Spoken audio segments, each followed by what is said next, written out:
بسم اللہ الرحمن الرحیم۔ ایک دفعہ ایک قافلہ جیلان سے بغداد کی طرف رواں دواں تھا۔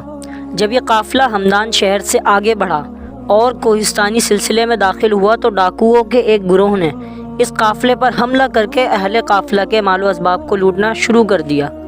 قافلے کے ہر فرد پر خوف و ہراس چھایا ہوا تھا۔ کسی میں ہمت نہ تھی کہ آگے بڑھ کر ان خونخوار لٹیروں کا مقابلہ کر سکیں۔ اس قافلے میں لگ بھگ 18 سالہ ایک خوبرو نوجوان بھی تھا، جس کے چہرے پر نہ تو کوئی خوف تھا نہ پریشانی کی کوئی علامت۔ اطمینان و سکون کا نور اس کے چہرے سے چھلک رہا تھا۔ ایک راہزن اس نوجوان کے پاس آیا اور پوچھنے لگا، تمہارے پاس کچھ مال ہے؟ نوجوان بولا، میرے پاس 40 دینار ہیں۔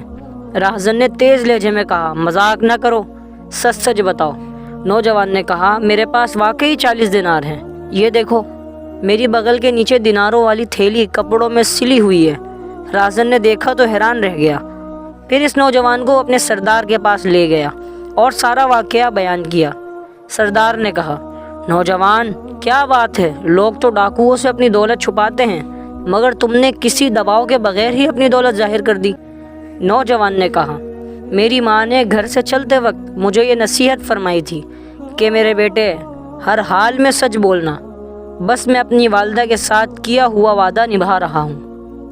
نوجوان کا یہ جملہ تاثیر کا تیر بن کر لٹیروں کے سردار کے دل میں پیوست ہو گیا اور اس کی آنکھوں سے آنسو چھلکنے لگے۔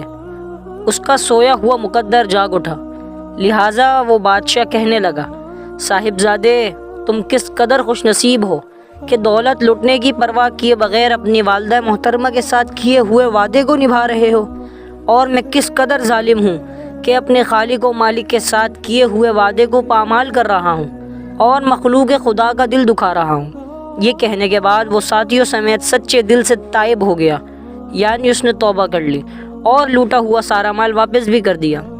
وہ 18 سالہ خوبرو نوجوان کوئی اور نہیں بلکہ حضور محبوب سبحانی سیدنا شیخ عبد القادر جیلانی المعروف حضور غوث اعظم دستگیر رحمۃ اللہ تعالی علیہ تھے۔